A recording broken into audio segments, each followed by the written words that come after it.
Well, hello there, friends, and welcome once again to another episode of the 360 Experience podcast. I'm your host, Tim Braheem, and today is my first episode from my new recording studio at my second home in Costa Rica. So it's very exciting for me to be here. And what's even more exciting is that I will be having a conversation today with the number one loan originator in the United States, Shant Banosian.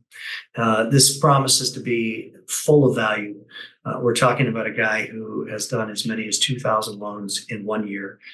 He's still having outstanding months here in 2024. In fact, he is currently on pace to do over $1 billion of production just in the calendar year of 2024 alone.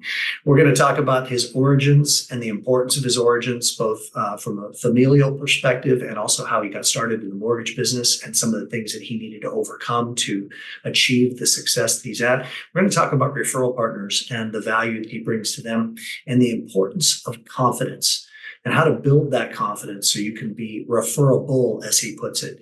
So sit back, get ready to take some notes.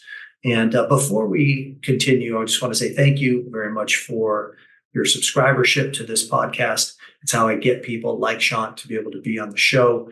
And if you could forward this along to anybody that you think would find value from it, that would be wonderful. If you're not currently a subscriber, please do subscribe and please comment and give us likes if you like what we're doing here. And without further ado, friends, my conversation with Shant Banosian on the 360 Experience podcast.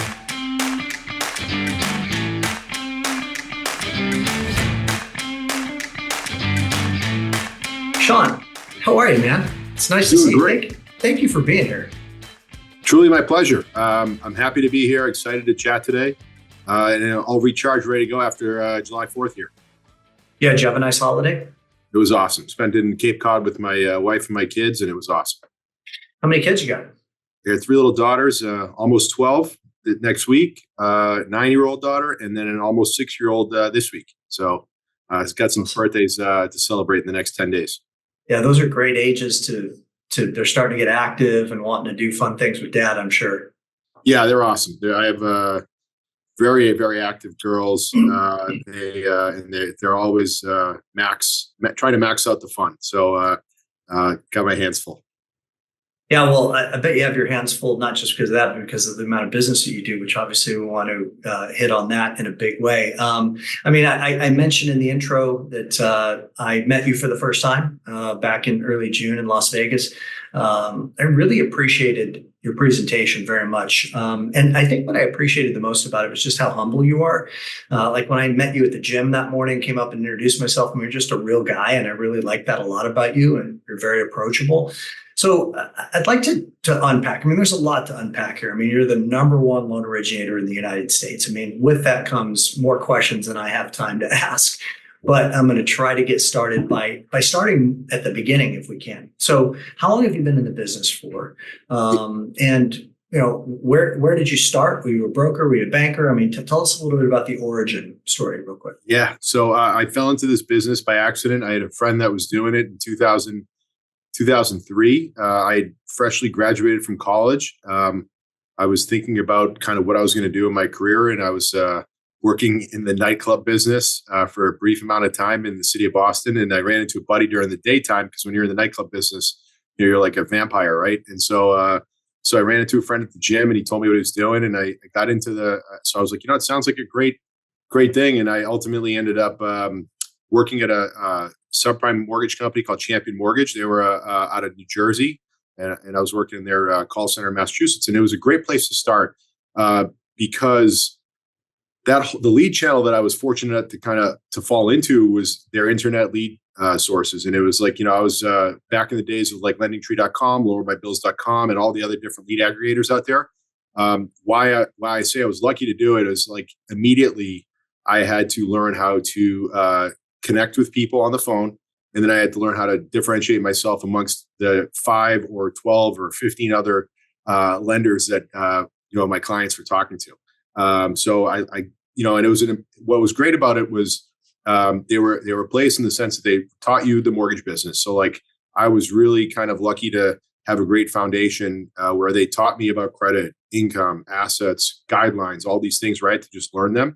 And then they also taught us how to, communicate our value proposition, how to build trust, like, and even just like how to work. So I got really lucky that the first place I worked at was just like an amazing place to work at. Unfortunately, it was very short lived. It was, just a few years later that, they were acquired by a much bigger company. And then, the whole thing kind of disappeared in 2000, late 2007. So I was left kind of literally like, by that point, fast forward a few years had gone by.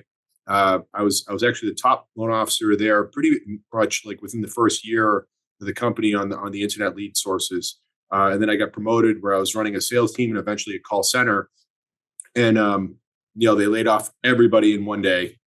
So I'm just about 25, 26 years old, call it, and I'm having to lay off almost 50 people in my region at that point.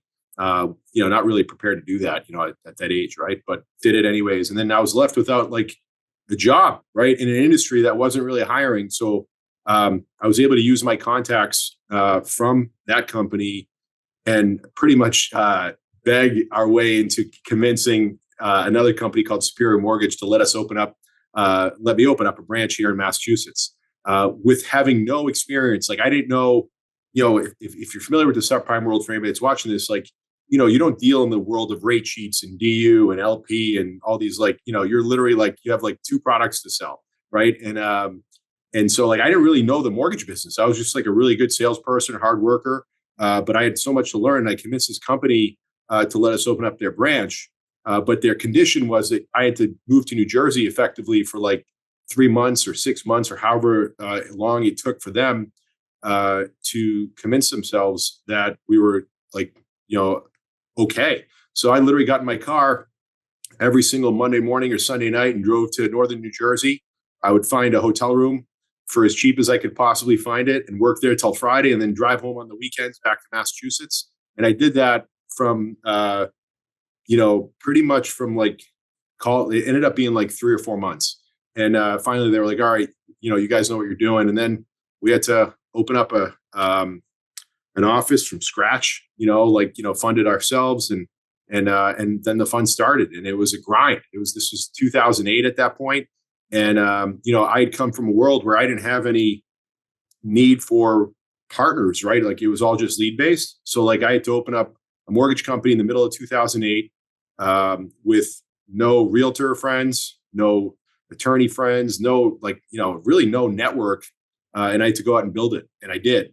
And it was a grind. Like the first year, I don't think we made any money, because we just kept reinvesting in the business. And then the second year, finally started making some dough.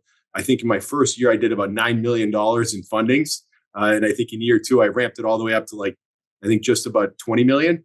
And then once we started cooking after that, but it was like an amazing run from the beginning from 2003 to kind of working in that subprime world to opening up like effectively like my career on this side of the mortgage business effectively started in the beginning of 2008.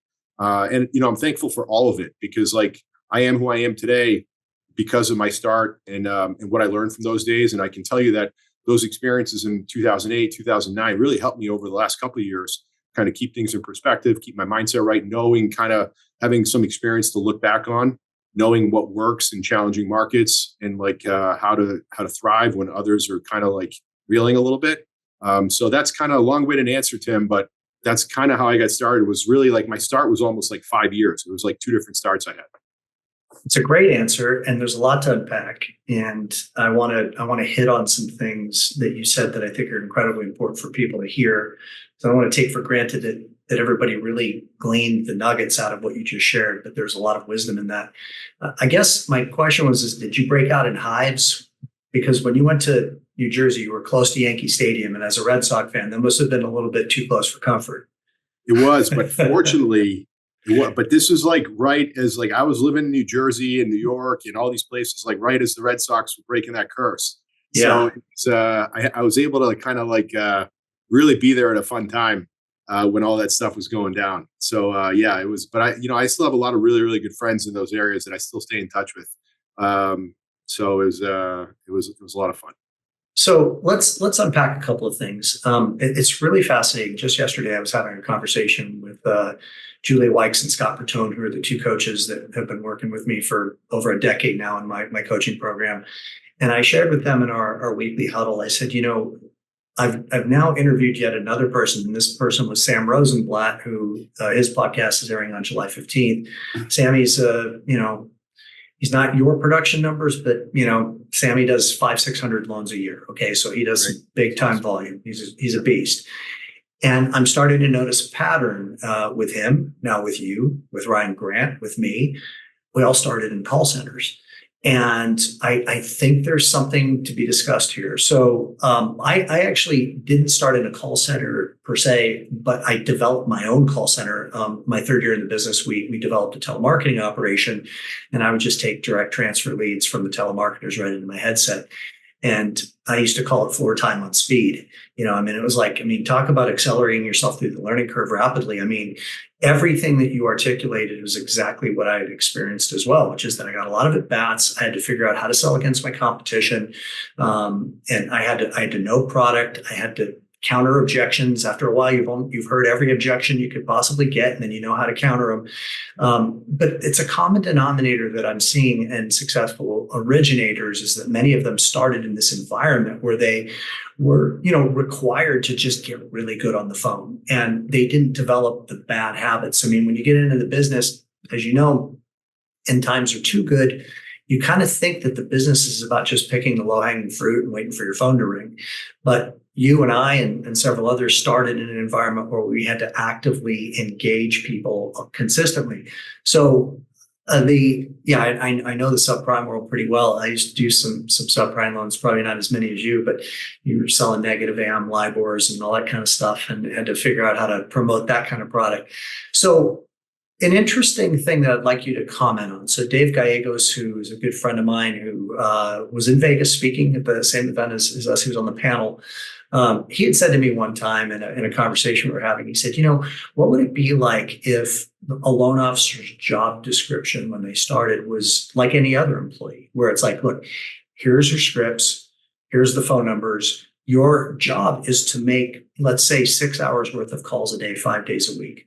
Like, what would happen if that were all you knew? If that was really the requirement? Like, how good would you be? And how much more quickly would we weed out the people who weren't meant for this job? So I'd like you to talk a little bit more about what you learned during that time and what advice you might have for originators right now who don't have enough phone calls to take or to make, and what you would be doing if you were them, if they're doing 1 or 2 loans a month right now. Yeah, no, it's great. I agree with you 100%. You nailed it. Like, there's a bunch of, I know, I'm fortunate enough to know a lot of, the top 10, top 20 loan originators in the country pretty well. And a lot of them, it's eerie how many of them have the same background, coming from those call center environments that they kind of grew up on leads.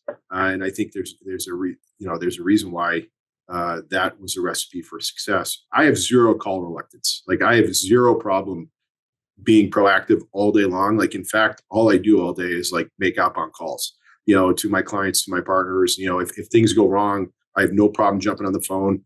What I see from the people that are doing 1 or 2 loans a day versus the people that are doing, a lot of loans, whether it's, and however you define that, right, is people that do 1 or 2 loans a day, a month, are extremely difficult to get a hold of.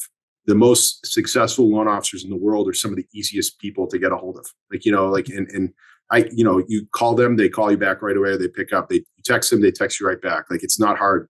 And I think a lot of that comes from that kind of that mentality that you have, that you just have to make things happen. So to answer your question, there's a lot of things that I learned back then. One, business doesn't just happen. Your activity definitely determines the amount of success. Even if you're not the most talented or most articulate, if you just make a lot of calls, you will do it in business. Next, people do have to like you and trust you to do business with you, and you have a certain amount of time to build that like and trust. Next is you have to have a plan going into every single phone call. Much like you do anything else, you have to have your intro, you have to have how you kind of set the script. You have to have the meat and potatoes of the call. You have to have your close, and you just kind of have to direct the call the whole way with your clients. One, because they want to be given instruction, like when you go into the doctor's office, like the doctor runs the show, the nurses run the show, right? Like they don't let you dictate how the call is going to go or how the meeting is going to go, right? Same thing with any other professional. So like you have to set the table for like, here's what's going to happen from hello to goodbye. They respect that, and that's another way you can build like and trust. You have to be able to articulate, why you're good at why you're good at what you do, like how you differentiate from all the other people that are going to call them, why you're special. Like you have to be able to get comfortable communicating that. Some people aren't good at telling people like, here's why you should work with me. Here's all the things I bring to the table. You have to be good at that. Like in that world, especially in today's world, like you have to be able to self-promote in a way without like sounding inauthentic or sounding like a salesperson, right? So there's a lot of those things that I learned. So like the scripting, I think, was very important. The building, the like, and the trust, and just getting to know people on a human level, like that's very important.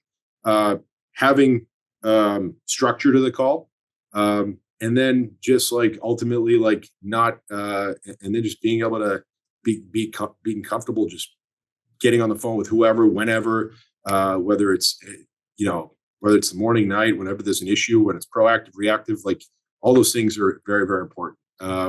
So yeah, that was like that foundational experience I had. And that's why I kind of brought that up at the beginning. Like I was so lucky to have started there, and it just fit. Like I knew immediately, Tim, like when I got there, like within a week, I was like, this is it for me. Like, this is like, I love this. This works for me. And when I transitioned from 2000, call it like 2008 into like a retail, from like a call center subprime world to a retail LO, like in that first year, I didn't know anything else. So like while I was going out and hustling and going to networking events, doing meetings one-on-one with people, building my network, I was actually still like, I was buying leads. Like I remember like literally like my second week, I literally gave LendingTree like $10,000 on my credit card. It was like my max limit. I was like, all right, here's my lead buy for the month. Like, let's go for it. And it was like, my credit card was maxed out immediately, but that's how we started. And so I did that while I was kind of getting up and running. And then within about a year, I didn't have to buy leads anymore. And keep in mind, that was like in a market where like, not only did I only do call center and subprime, I also only did refis. Like I didn't know purchase. Like I didn't know what Fannie Mae was, Freddie Mac was. I didn't know like all this stuff. Like, so like I had to learn the purchase model, and I had to build my network as well. So I relied on that. And, there's still people out there doing business with leads. Like, I'm not one of those people that believe like business should be done one way or the other. Like there's so many different ways to go out and cultivate business, whether it's through networking, whether it's through lead acquisition, whether it's through social media. Like you just have to do whatever works for you and your personality and what's authentic to you and what you think you're going to be able to go after and hustle at and believe in. But whatever that is, I can't tell you. So I want to string together some important things that you've shared here and give you a quick break, which is number one, you got in your car and you drove and spent, the entire week working in another city to create your future and to create your own breaks. I want to understand in a moment where that comes from, or if you've been able to identify where that drive comes from. Number two, you put your own back against the wall and you treated your business like it was a business. And you said, I'm going to reinvest into buying leads with LendingTree and stroke checks for $10,000 because I'm building something here. And eventually I'll be able to shut the spigot off and stop having to reinvest into my business. But I need at-bats. I need deals. From those deals, I'm going to meet people. They're going to refer me to people. Every deal I do is going to have other people that I'm going to meet, especially if it's a purchase, and it's going to give me opportunities. I'm going to build momentum, build confidence, build experience, learn product, learn how to structure deals, learn how to counter objections. The more opportunities you get, team that is listening to this conversation, the better you're going to get, and you're going to accelerate yourself through the learning curve. How many loans, just quick question, and then I have two other more significant questions. How many loans do you do right now? We're in 2024. What's your year-to-date loan fundings? We've had a good run. So we're up over 400 million. We're closing in on 500 million for the year. So last month they did about 95 million in fundings. The month before we did about 109 million. This month we're going to be back up over 100 million in fundings. obviously predominantly purchase. We're not doing, fortunately, we're not doing more refis, but it's like 95% purchase volume. Mhm. Most of my business is in the Northeast, although I'm licensed in all 50 states. Most of it is generating from here, but I've been able to kind of expand my business all over the country, mostly through networking and just, I've closed, at this point, 40,000 mortgages, in my career. And so, the reason why I went out and got all those licenses everywhere is because, like, all my clients have friends, they have family, um, they're all moving, all across the country and buying homes everywhere. And I just wanted to be easy to refer.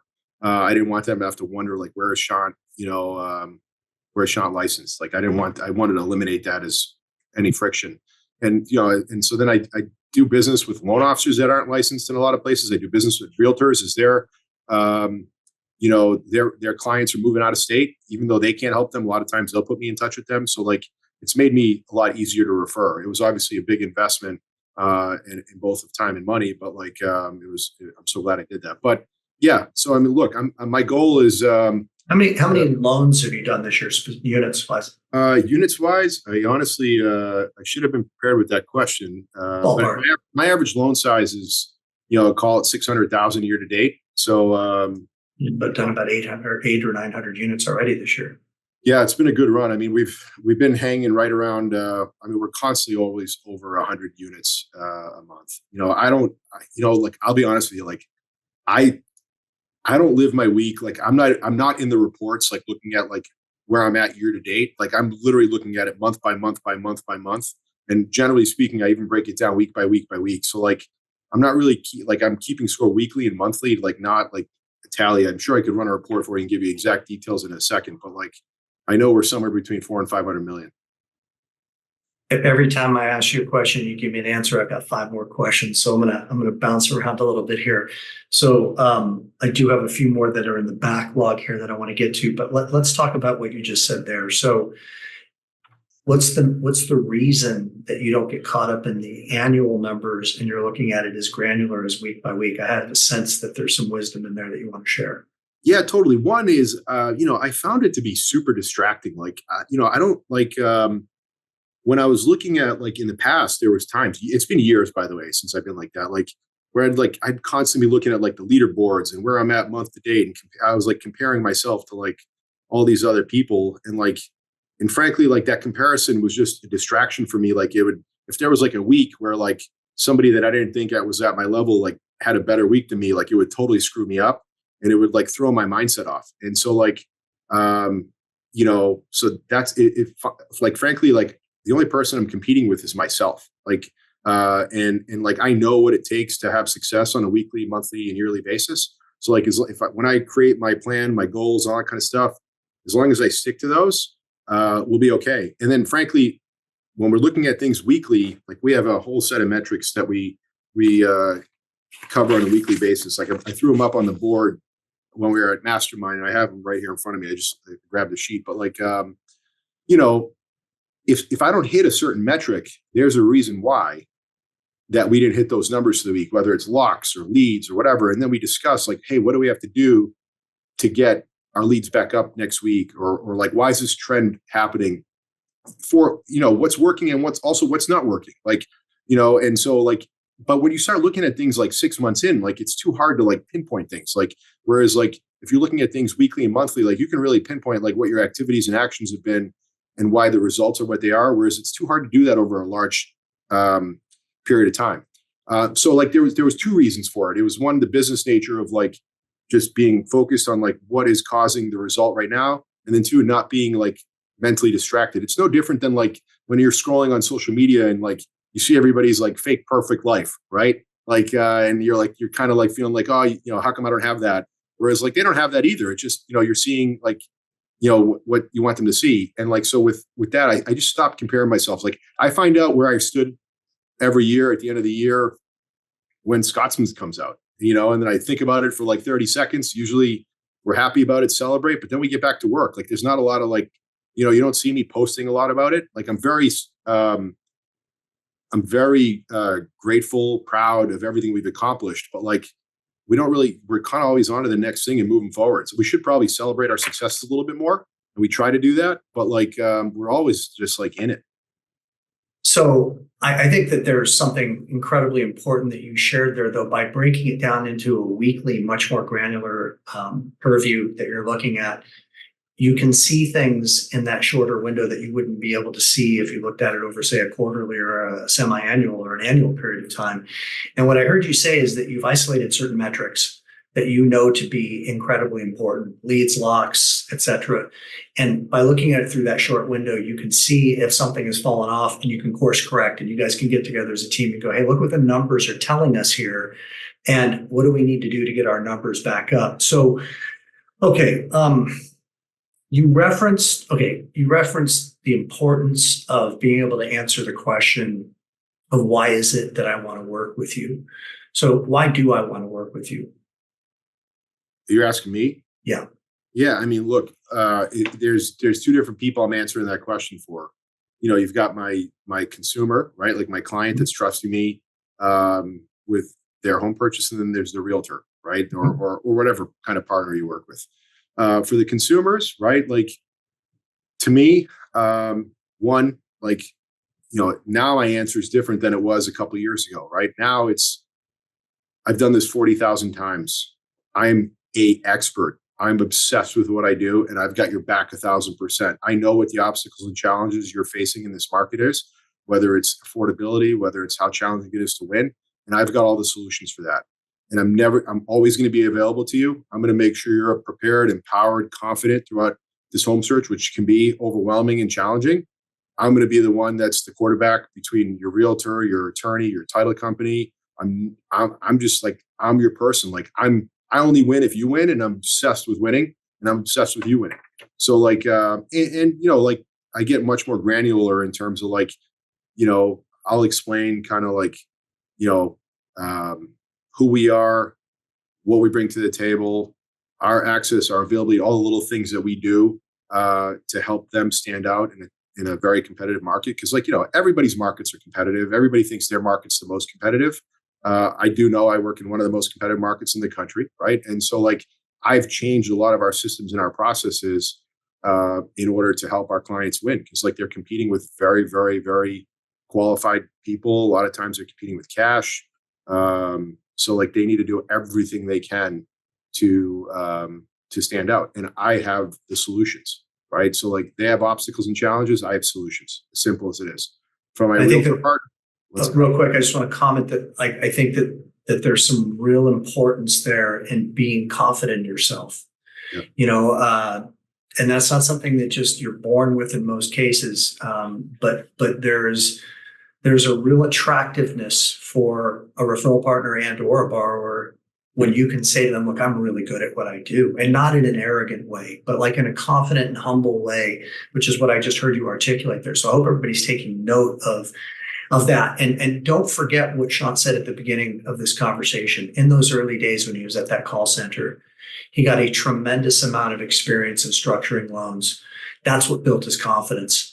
He had to figure out over and over and over again when he'd lose a deal, how to get another deal that was similar. And that's the type of stuff that only comes from working hard, that only comes from being in the trenches, having the day-to-day experience. And that's why it's so important to do a lot of loans, because when you get a lot of at-bats, you get a lot of opportunities, you figure things out, you start to grow and build the confidence in you. And then you have the ability to speak in a humble yet confident way when that question is asked. Okay, now give us the one for the real estate agents, please.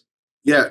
And real quick, Tim, I mean, you just nailed something that I just want to just make sure everybody, that's listening really takes home, is that the most of the stuff I've learned has been from my mistakes and my failures, right? Not from like my successes, right? Because like, and so what I would urge everybody to do is like when a loan goes sideways, when you lose a deal, when you lose a referral partner, or you have a tough conversation, like use that as like a way to rewind the film and like have like a really serious conversation with yourself in terms of like what you could have done differently. I know almost immediately when I have some sort of setback, like what I could have done.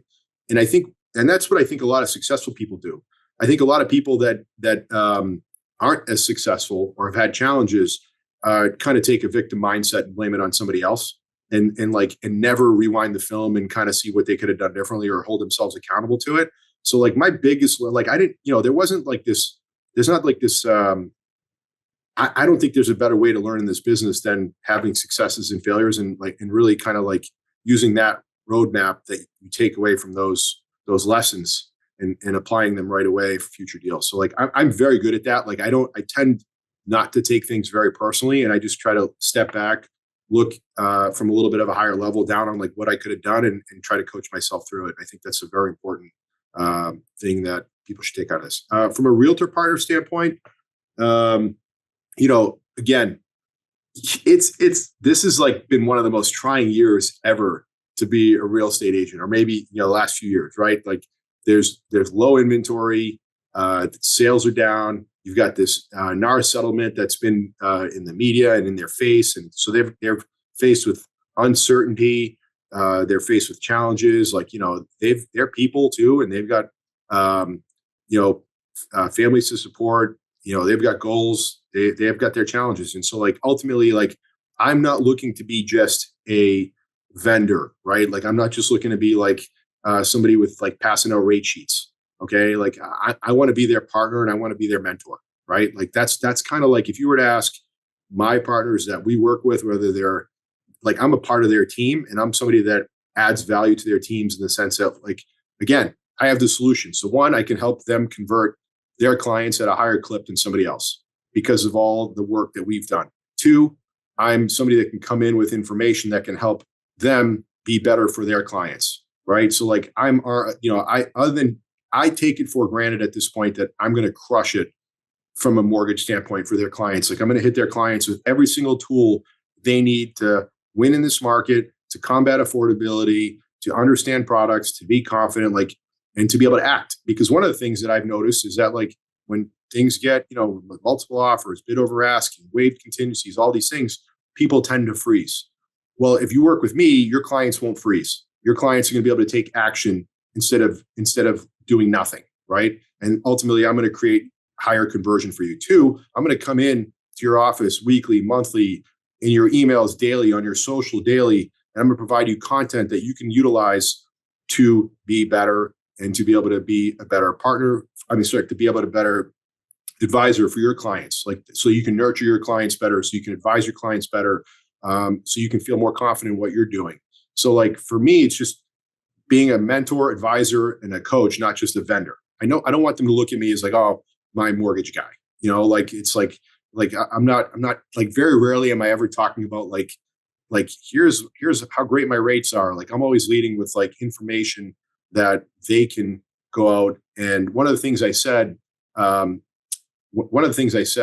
at Mastermind, which I live by, is education attracts, information motivates. And that's what I want my partners, like when you educate, when you're putting out great content, when you're coaching, training, informing, right, you're attracting the right kind of partners, right? And I'm very blessed that I work with like amazing, most of my business is from real estate agents. And I work with some really amazing real estate agents because of the value that I offer, I attract really amazing people, right? And earlier in my career, where I was a little bit like less confident, I wasn't as mature as I am today. Like I've learned a lot in the last 20 years. I was like rates, just like I'd work with anybody, right? And it was like I was attracting not always the best partners. And so like now, because I've kind of really honed in my value proposition and what I believe in, and I'm confident in it, I work with some really awesome people. And when you work with really awesome people, it's easy to have success because you're willing to do whatever it takes for them, and they're willing to do whatever it takes for you. And then when I say information motivates, a couple times during this call already, I've said informed, empowered, confident, and I'm talking about my clients. I'm talking about my realtors. I'm talking about myself. When you inform, you motivate people into action. And, there's so many tools out there. There's rent versus own analysis. There's tools that you can show people about appreciation in the future. Like there's ways you can structure loans so you can show them a bunch of different, ways in which they can obtain financing to make their dreams of homeownership come through, or whether it's through investing in real estate. But so many people, like everybody has access to the tools and platforms and all that kind of stuff. It's a very small percentage of people that actually use them. But those small percentage of people that use them, their clients are the ones that are out there winning because they're motivated to act. They get it. They understand it. It's not just like a theory to them. It's like you make it like very simple and practical. Like one of my gifts, like the feedback I always get is like, and at first I used to kind of be offended by it. Now I think it's a gift. Is like you explain things very simply, right? Like I don't like come over the top on my clients and like bore them to death or like a math professor. Like I just try to make things like very simple and easy for them to understand so they can take it into action. Whereas like when you're over somebody's head, you lose them and they don't even know what the hell you're talking about and they're bored. Mm-hmm. So bottom line is my clients are informed, so they're motivated. And when stuff gets hard, which the market's been hard for a couple of years now, right? They're taking action so that my realtors know that. Like if I connect them with Shant, right? Like my clients are prepared in this market. Whereas if I connect them with somebody else or let them find somebody on their own, like when stuff gets hard, when they have to make a decision, they're stressed out and they're not doing anything. And if you're not doing anything, you're losing. So you had said a little earlier in the construct of being licensed in all 50 states that you wanted to be easy to refer, which yep. I think is a very important thing to unpack a little bit more beyond that of just the licensing. And you've also mentioned that you have an intention to develop likability and trust, which makes you easy to refer, by the way, yeah. Which is why I'm tying the two together. It's hard to refer somebody. I think that it's kind of shocking how people don't get this. It's hard to refer somebody that you don't like or don't trust. You know what I'm saying? I mean, it's like, because then you're going to be worried about whether or not that person's going to make you look bad, right? So it's like, this is the precursor to being referable, is to be likable and trustworthy. If you could concisely articulate your viewpoint on how to develop likability and trust for those that are listening, like what's Shant's philosophy on how to go about that as early on in the relationship as possible?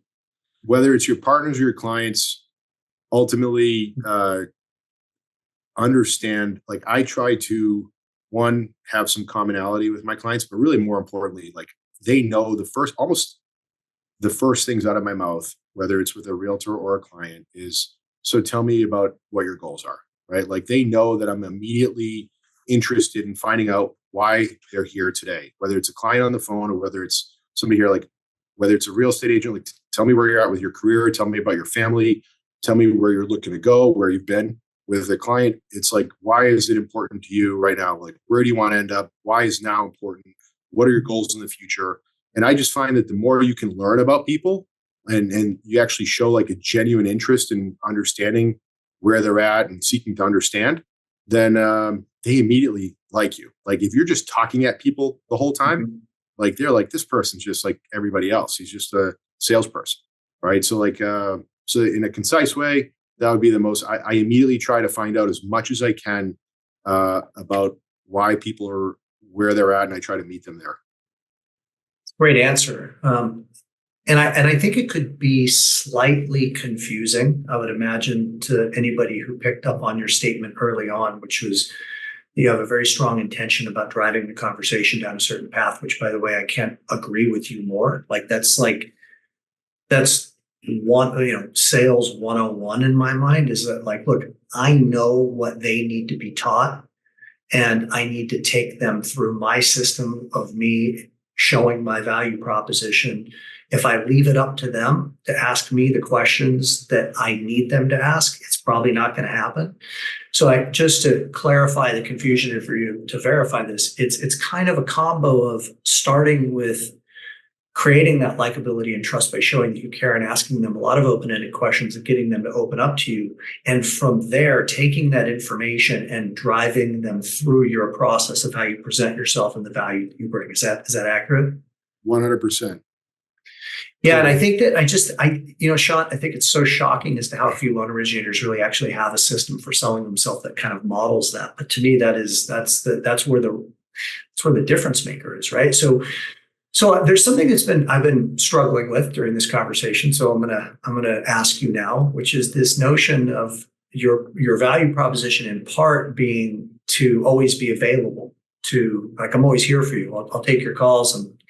how does one, and you might need to answer the way your team is structured, which is another question that I have anyway. And obviously we did a gigantic, like we just like, Evel Knievel'd it over the Grand Canyon. For those of you who are old enough to remember who Evel Knievel was, in the sense that we went from like 2008 when you started your own, mortgage company to, 900 units year to date. And there's obviously a huge ravine that takes place in there, but we only have so much time, right? And so how do you make yourself available to all of these people as consistently as you would like to, and yet still have a life and have some balance in your life and be able to spend time with your three daughters and your wife and all of that?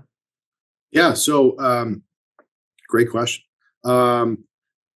So early on in my career, going back to 2008, one of the there was a lot of like good stuff that I learned from that time, and there was some bad things too, right? Like the bad things were, I had the business ripped out from underneath me in a moment's notice. Like I was on top of the world doing great, and all of a sudden it disappeared.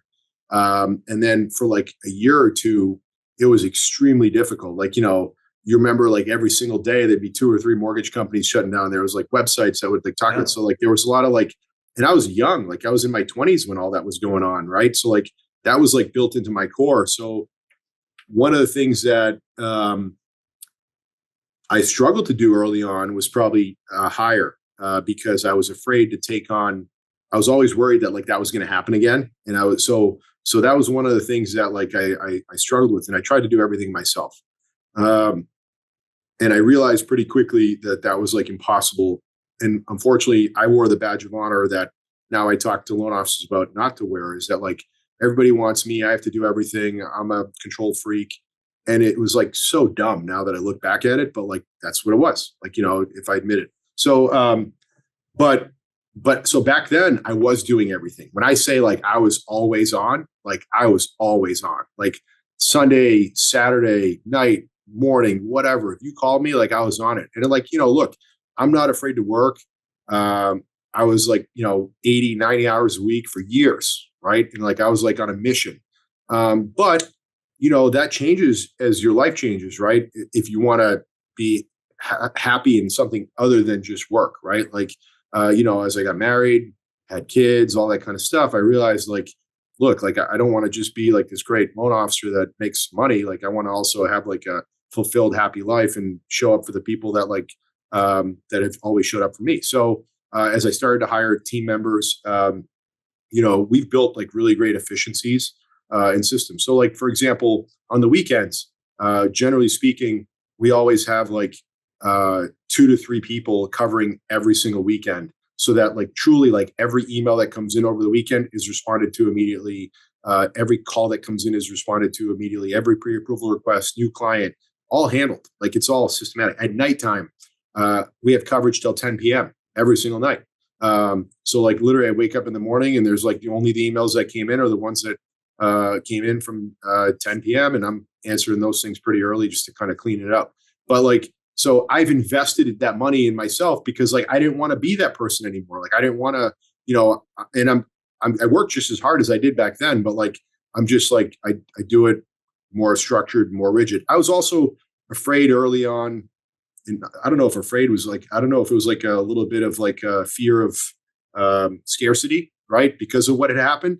Like I thought I would just be available whenever clients needed me. Now I'm a lot more confident. And I just realized that like if, when a client's like, hey, can we have an appointment tonight at 9 p.m.? And I say, no, that doesn't work for me. How's 5 or 4 or tomorrow morning at 8:30? Like they're likely to be, okay, that works. Whereas before I thought like you couldn't do that. Right. And that's a 20-year-old versus a 40-year-old. Right. Yeah. So I'm also a lot more confident, but yeah, we're always on. Like, just like I'm licensed in 50 states, like I advertise that we're on 24/7, 7 days a week, because it's the simplicity of message. I send an email out to my entire database every single Friday that says, hey, we're open for business on weekends, on holidays, whenever, like you need us. Like, I just want it to be simple. Like, call Shant. He's going to take care of it. There's never a time where they're closed. And people know that we have coverage and we are available anywhere. So 24/7, anywhere, anytime. So how many people do you have on your team total? So between the whole situation, like operations, sales, support, marketing, biz dev. We're at like 26 people. So, Okay. yeah. And how many of those people are like what you would call an LOA or a junior loan officer, people that cover for you when you're, hey, you have downtime and you're with your Yeah, family? no, great. Yeah. So we have 9 people that support our business, and half of them would be LOAs, and the other half would be like inside loan officers.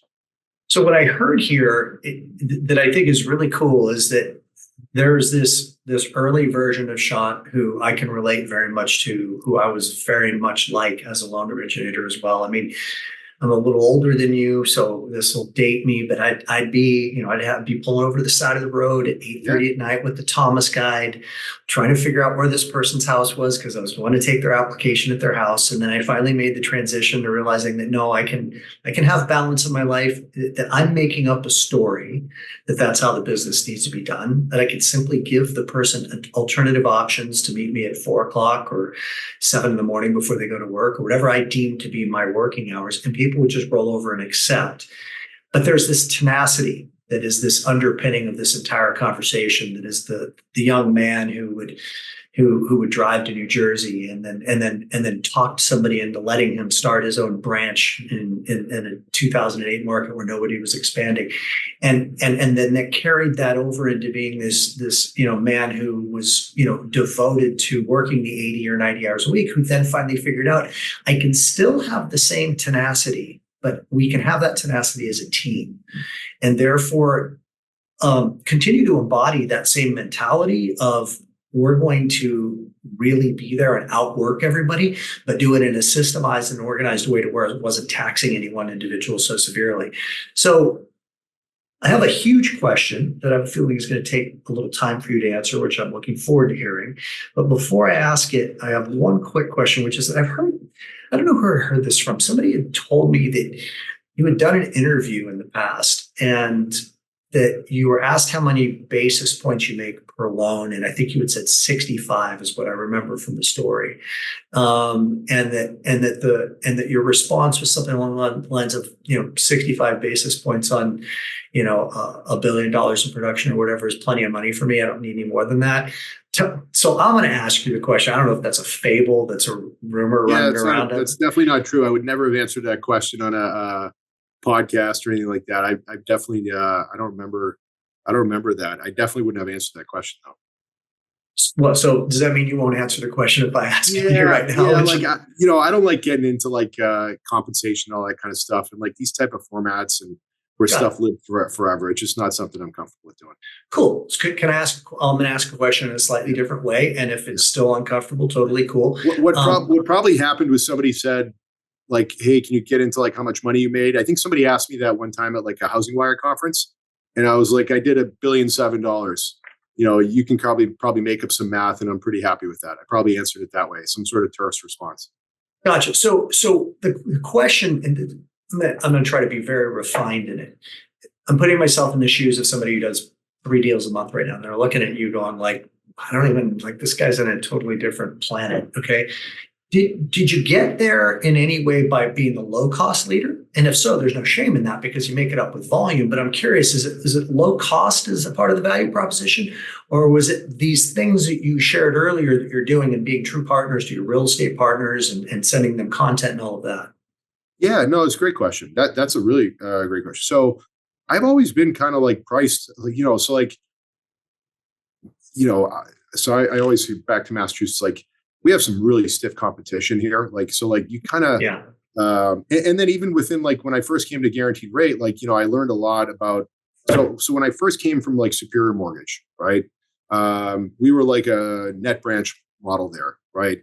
And this is before LO comp rules changed.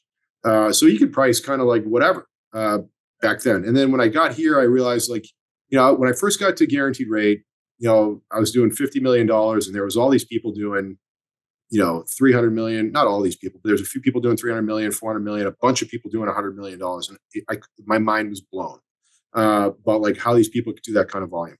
And so what I did What is year was that? What year was that? this is in 2012 is when I first Okay, got. so in 2012, you were blown away. This is important. You were blown away by the person doing 100 million and going, how could that be possible?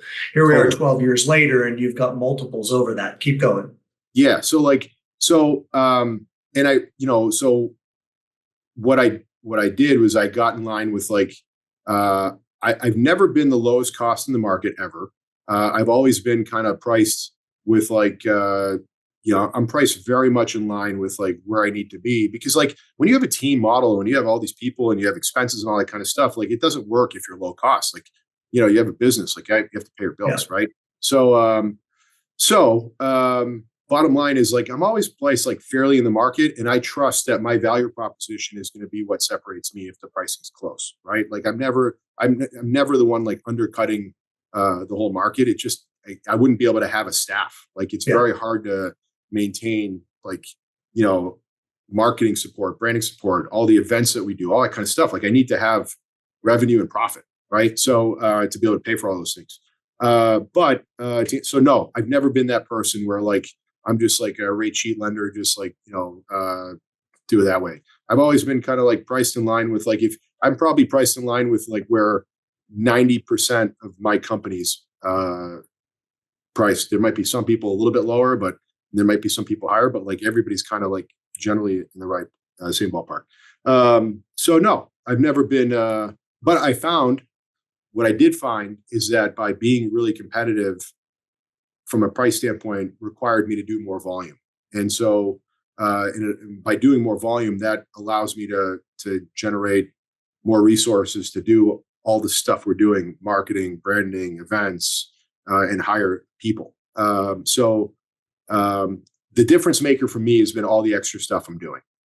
If you watch me, if you're ever paying attention to our social media or anything, you can see that literally we're out every single day in front of our partners and in front of our clients. Every single day we're doing events, sometimes huge ones, sometimes small ones, a lot more often than not small ones. But the big ones are really big.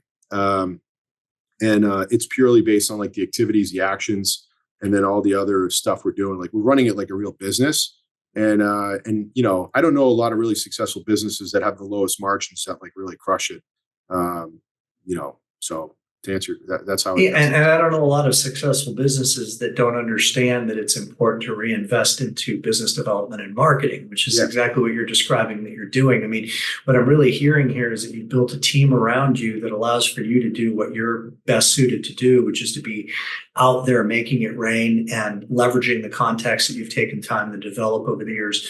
So the question that I have is I'm going to ask you to coach for a minute everybody that's listening that's doing, say, 5 deals a month or less, as to what you think that they specifically should be doing right now. And I realized what you said earlier was that you don't have one formula. And I agree with you that everybody's got different personalities and strengths and weaknesses.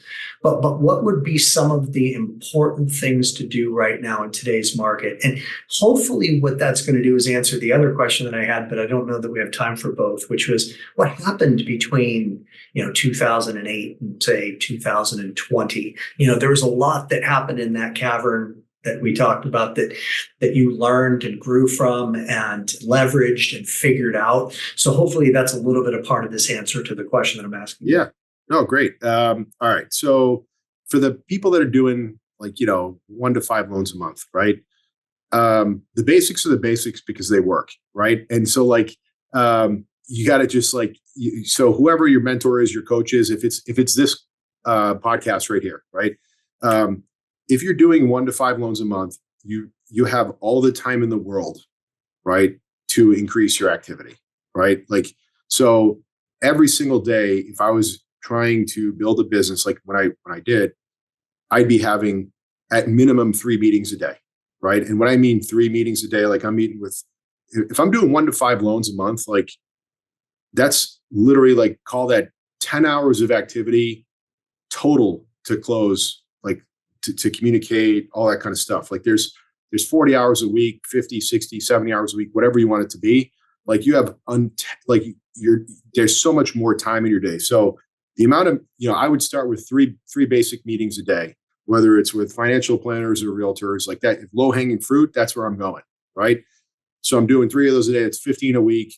That's 60 over the course of a month. Now, obviously, to get those meetings, you've got to be picking up the phone and calling and setting up appointments and asking people in your network to make those meetings happen. Now, if you're not comfortable doing that, then you can go to BNI's. And these are all the things that I did, by the way. This is like I'm going back to 2008. Yeah. BNI's, Chamber of Commerce, Rotary clubs, networking events. Like I'm finding if I don't have those meetings to have, then I'm going to where those people are and then generating the meetings from those places. Now back then, social media wasn't what it is today. I'd be posting every single day on social media.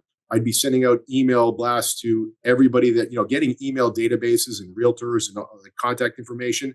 If you're posting like good content for people to either visually watch, listen to, or read. Can you just real quick define, sorry to interrupt your flow, but can you define what good content looks like to you? Because you've mentioned it a couple of times and I didn't want to stop you, but just for everybody's benefit, what might, give me one example or two examples of what that might look like. So so every single day I'm reading, whether it's, there's so many different platforms out there, but whether you're on Redfin, Zillow, Wall Street Journal, whether you're on one of the different mortgage platforms out there that are providing content in terms of like what's going on in the market. Like I'm getting educated in terms of all the stuff that's happening in real estate and mortgage. And then I kind of take it and try to communicate it back out in a simple format, right? Like, or some of my tools or some of the things that I find interesting that are authentic to me. So like I'm scouring social media and the internet for information. I take it in things that I find most interesting. I kind of regurgitate it back out to people. Now, you could do it that way. You could, I just find that stuff about like product and rates and stuff like that doesn't perform very well. So like that's boring and that sounds like people just delete that stuff.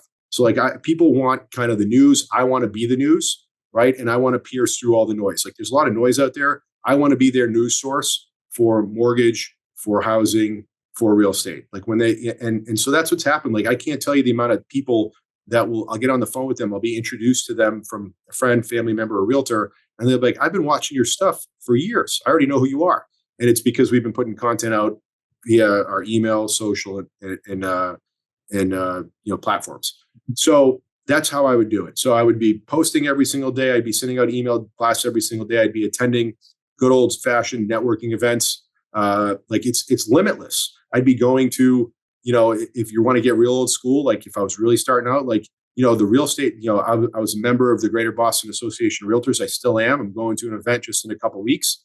I was a member of the Mass Association of Realtors. Like all these places have events, and all those places that have those events are surrounded by hundreds or thousands of real estate agents that attend those places. So like you want to go where your partners and clients are. Right? Like it's that simple, but you have to be consistent. So like, I personally believe, like I've coached a lot of loan officers that have just gotten started. My old school philosophy is always like, if you have 3 meetings a day, 15 a week, 60 a month, you're going to be way busier, faster than you thought, but you've got to put the work in to consistently have those 3 meetings. And it just because you have 1 week of 15 meetings or 2 weeks of 15 meetings, you can't pull it back because then your numbers will start to pull back. Now, I also, like I said, face-to-face contact, old school, email, database, and social media. Like if you just hit those 3 things, if you send out an email a day to your database, if you have 3 meetings a day and you post on social media once a day, you will be very, very busy. And if somebody says to me, well, I don't have the time to do that, I would call BS all day long, because if you're closing 1 to 5 loans a day, I don't even know what the heck you're doing with the rest of your time. Like I can't. Yeah, they're buried in their files and they're working on things that they shouldn't be working on. I mean, you heard me say this in Vegas. I mean, it's a simple formula. You just need to be talking to people who need to borrow money and people that can refer you to people that need to borrow money. I mean, that's it. I mean, we could summarize this entire 1 hour so far based upon that, because those are the things you started doing day one in the call center, was you started talking to people who needed to borrow money. So let me conclude, and thank you so much for your time, man. I feel like we could do 5 more interviews, by the way, because I have a lot more questions, but I know how busy you are. So I want to conclude with a personal question, which is, what do you need to work on right now as either a business person or a father slash husband that would make you more well-rounded and significant in your life? Yeah, great question. I just got to be more present, to be honest with you. Like whether it's personally or professionally, right? Like it's like I'm going fast in all things. Like I have 3 young kids, and I have a really successful business that's like we're pushing really hard. And one of the things I said at Mortgage Executive, I'm sorry, at Mastermind, was like when the business came down 50% from 2021 to 2022, and then another 50% last year. I'm sorry, 2022 to 23 and 23 to 24. Like I put more resources into it.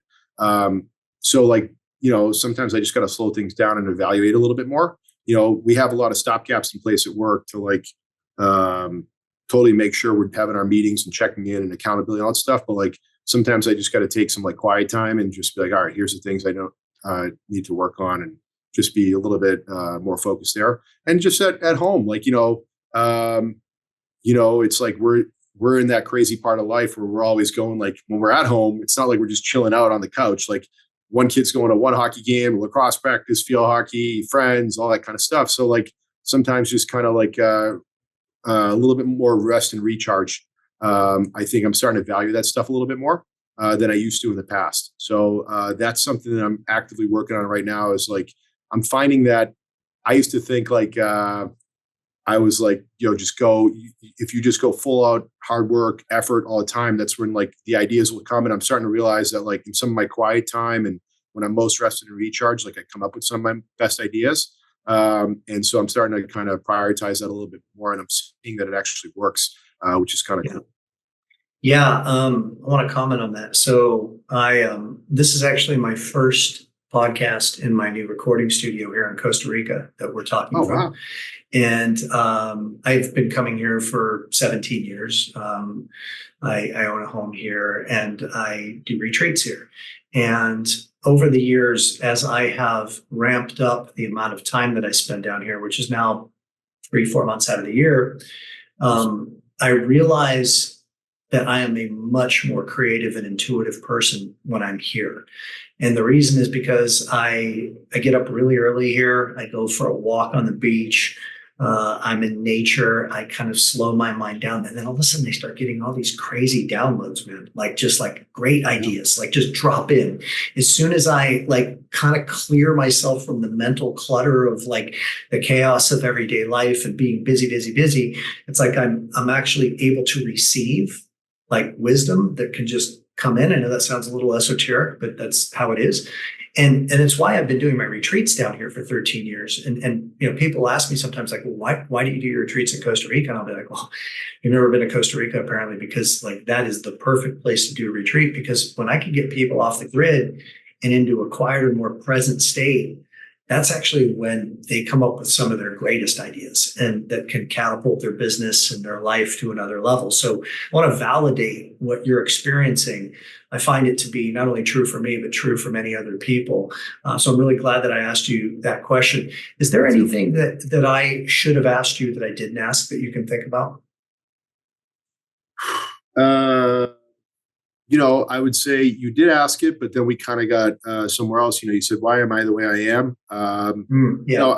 I would say this. My parents moved to this country in the '70s. They both, I was the first one born here in the United States. Where did they move from? We're Armenian, so Okay. we're kind of spread out across the Middle East. But my mother came here from Lebanon. My dad came here from Iraq. They met here in the late '70s, both kind of leaving like war-torn countries, even back in those times. Kind of same deal Yeah. as I think a lot of things don't change, right? So like, but I will tell you that like they had it a lot harder than I did, right? In terms of like coming to this country, having to kind of start from scratch and build like a really amazing life.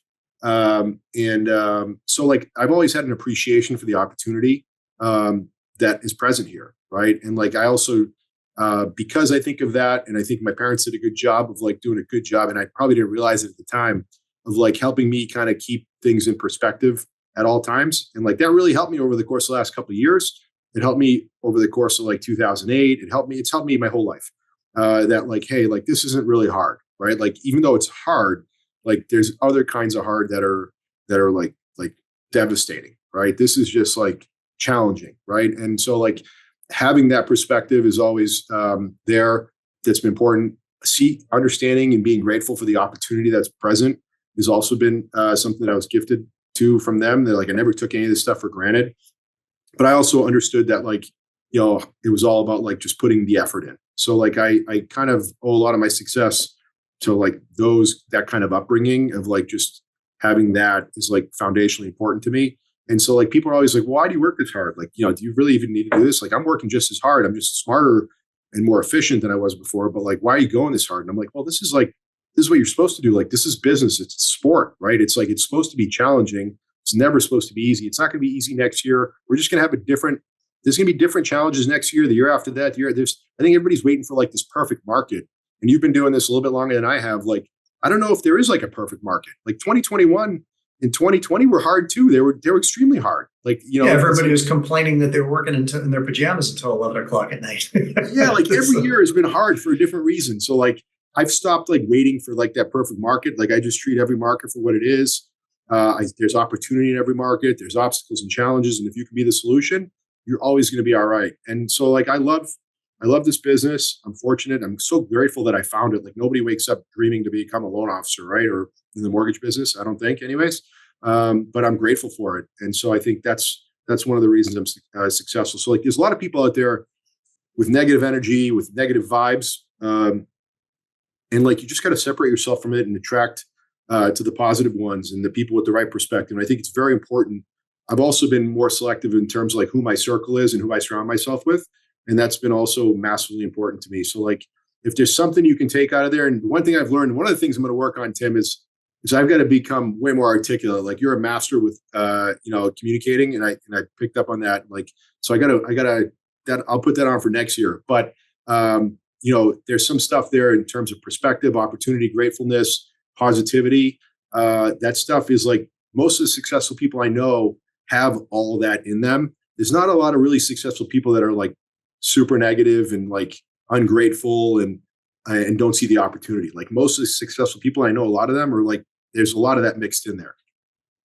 Yeah, that is a common denominator. Thank you for the compliment. By the way, I doubt there's anybody that's listened to this that would peg you as being inarticulate. I mean, I think far from it. I would imagine, one thing that I want to comment on is I would really imagine that your mother and father are very proud of you. Oh yeah, I mean, for sure. That's super cool to hear that background. I'm glad that I asked you that. Thank you so much, man, for the gift of your time. And I know how valuable it is. And I'm glad we finally met. Yeah, for sure. It's like been way too long, man. And I hope that we can continue to get to know each other. For sure. Thanks everybody for tuning in, and I hope that you enjoyed this conversation. We'll have another one for you in 2 weeks. Bye-bye.